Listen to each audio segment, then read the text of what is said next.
라디오 텐텐 기도입니다. 오늘 날마다 죽기로 큐티 본문은 데살로니가전서 4장 1절에서 18절 말씀입니다. 첫 번째, 기독교 윤리의 대강령과 특징 1절과 2절 말씀이 그에 해당합니다. 1절과 2절은 주제 전개를 위한 일종의 도입 부분입니다. 새로운 내용이 아니라 바울이 데살로니가에 있을 때에 이미 가르쳤던 내용을 반복하고 있습니다. 1절 말씀, 그러므로 형제들아 우리가 끝으로 주 예수 안에서 너희에게 구하고 권면하노니 너희가 마땅히 어떻게 행하며 하나님을 기쁘시게 할 수 있는지를 우리에게 배웠으니 곧 너희가 행하는 바라 더욱 많이 힘써라. 바울은 데살로니가에 있을 때에 기독교인이 유념해야 할 여러 가지 윤리적인 교훈을 가르쳤습니다. 바울이 가르친 모든 윤리적인 교훈의 밑바닥에 깔린 원리가 무엇인지를 본문에서 다시 한번 강조합니다. 1절 중반절 말씀, 너희가 마땅히 어떻게 행하며 하나님을 기쁘시게 할 수 있는지를 우리에게 배웠으니. 데살로니가 성도들이 바울에게 배운 윤리적 교훈의 기초는 하나님을 기쁘시게 하는 것입니다. 이 원리는 사도 바울의 서신서에서 자주 발견할 수 있습니다.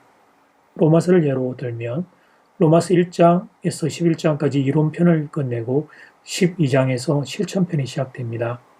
그 실천편 시작되는 로마서 12장 1절 말씀을 보면 그러므로 형제들아 내가 하나님의 모든 자비하심으로 너희를 권하노니 너희 몸을 하나님이 기뻐하시는 거룩한 산제사로 드리라.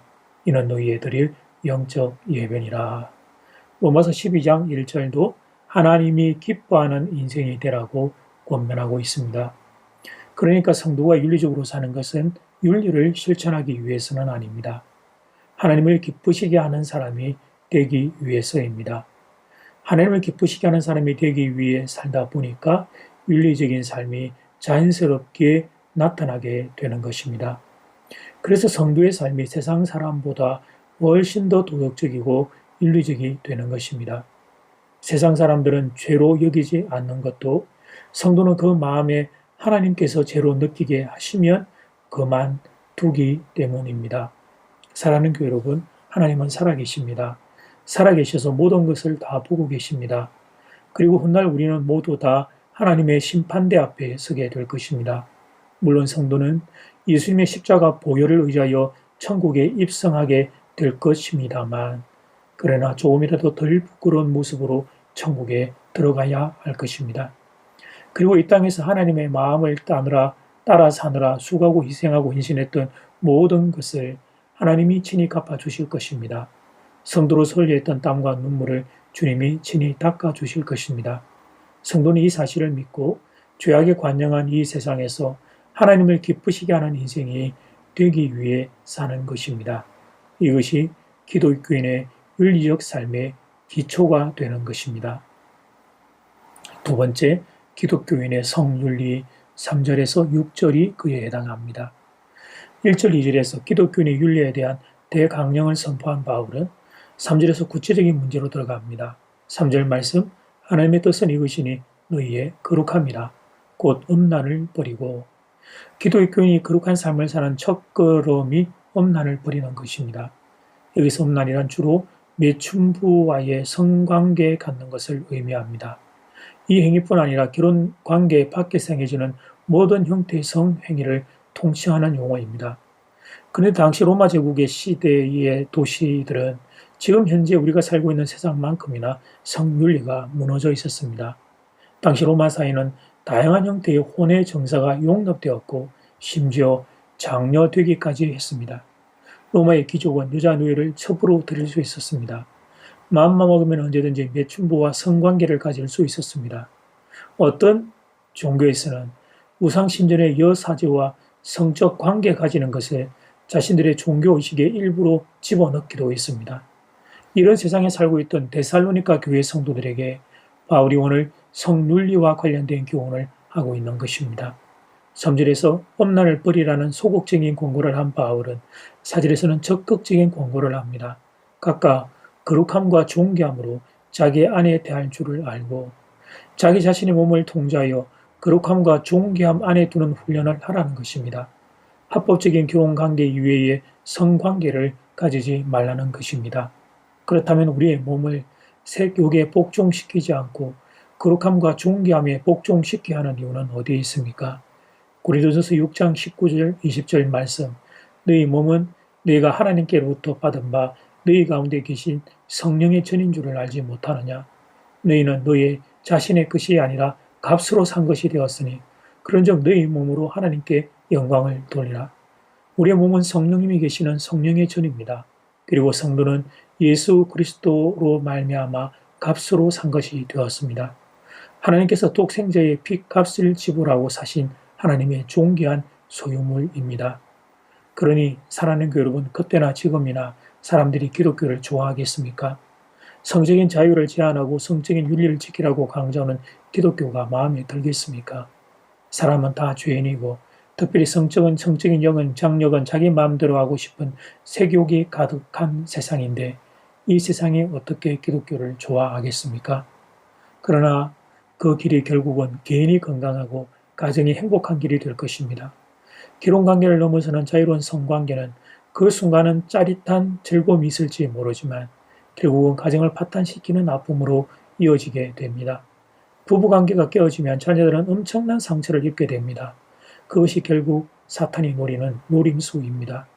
우리들의 불행, 죄악의 늪에서 헤매는 것, 그러다 결국 지옥에 가게 되는 것, 그것이 사탄이 노리는 노림수입니다. 사랑하는 교회 여러분, 말씀을 따라 살면 왜 말씀이 생명이고 축복인지 알게 될 것입니다. 죄악으로 간역한 세상에서 거룩함과 존귀함을 따르는 하나님의 사람들 되어주시기를 주님 이름으로 축복합니다. 이제 첫 번째 기도 시간입니다. 받은 말씀과 개인 기도 제목을 가지고 함께 기도하는 시간입니다. 이 시간 다 함께 마음을 모아 주님 앞으로 나아가겠습니다.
이제 두 번째 기도 시간입니다.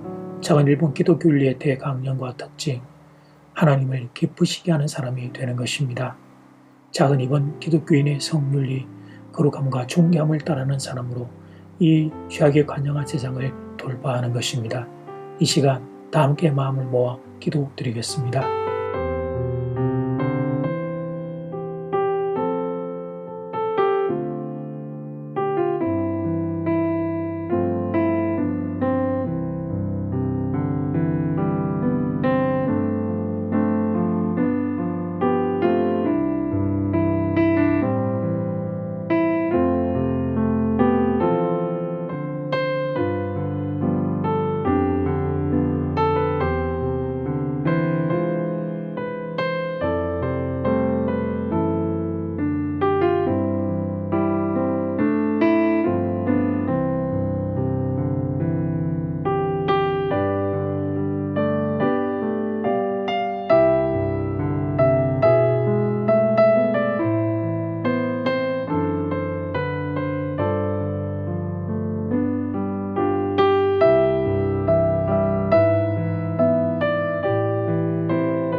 예수님 말씀을 통해 기독교 윤리에 대해 강령을 배웁니다. 하나님을 기쁘시게 하는 자가 되는 것. 그래서 성령님과 하나님과 예수님을 바라보고 이 땅을 하나님 살아가는 성도가 우리의 모습이 되기를 소원합니다. 특별히 성윤리를 구체적으로 말씀하셨습니다. 거룩함과 존귀함을 따르는 사람들이 되라고, 세교육을 따르는 이 세상의 사람들이 아니라 하나님의 거룩한 성전처럼 살아달라 부탁하시는 말씀 앞에 우리 모두가 그렇게 살 수 있도록 하나님 은혜 더하여 주시옵소서. 내일은 주일입니다. 주일의 예배에 하나님 자리자리마다 성령의 기름을 부어주셔서 살아계신 예수님 만나는 복된 시간 되기를 간절히 소원합니다. 예수님 이름으로 기도드립니다. 아멘. 이제는 각자 개인적으로 기도하시면 되겠습니다. 평안한 밤 되십시오.